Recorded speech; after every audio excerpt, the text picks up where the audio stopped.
Hi, I'm Nick. And I'm Gabby. Welcome to Catholic Central.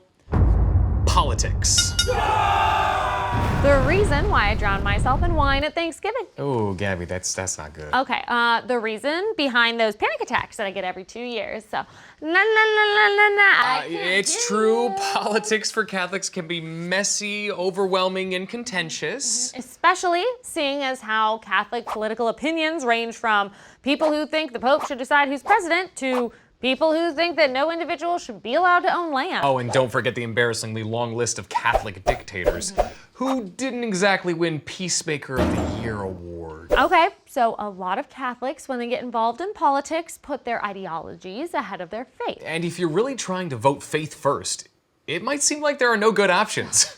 I'm just gonna go off the grid with nothing but a tarp and a can opener.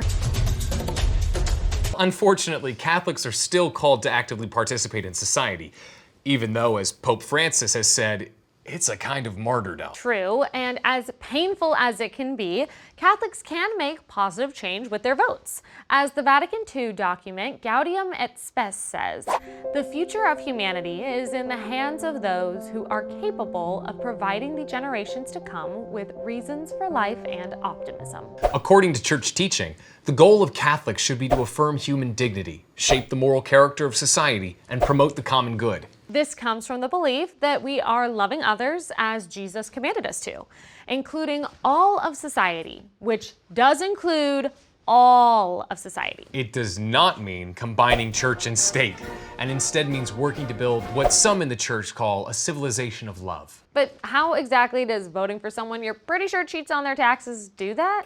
Well, first, when Catholics get involved in politics, our faith should come first. The 4 basic principles of Catholic social teaching guide us when we're deciding on social issues. The dignity of the human person, We should pay attention to issues involving human life and quality, like food, housing, and healthcare. the common good, We should respect people's fundamental rights, work for prosperity, and promote peace and security for everyone, which the Catechism calls the role of the state. subsidiarity, Decisions affecting a community should be made as locally as possible, and large social bodies shouldn't interfere unless a smaller community can't handle the task. and solidarity. We should all have a sense of belonging to the human family and seek peace and justice for our brothers and sisters. For more on what those mean, check out our video on Catholic social teaching. So, now we're gonna tell you exactly who to vote for. Whoa, no. While the church lays out teachings that can be applied to political issues, that doesn't mean that it can tell us who to vote for. Of course, individual Catholics and organizations can choose to be loud about their opinions.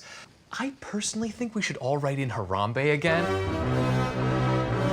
Okay, but the church ultimately recognizes the value of prudence and individual conscience in making these kinds of decisions, especially for local communities. And frankly, Catholic teaching transcends political parties.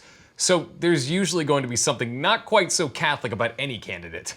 So, who do we vote for then? Unfortunately, we can't just vote based on our favorite issue like abortion, immigration, or chocolate milk in public schools. That's my favorite issue. It's very important. In a 2002 note about Catholic participation in public life, the Congregation for the Doctrine of the Faith wrote that a political commitment to a single isolated aspect of the Church's social doctrine does not exhaust one's responsibility towards the common good. See, there's that phrase again, common good. So if a candidate has a spotless record on abortion, but wants to execute everyone over the age of 70, maybe rethink that. Leading to our next point.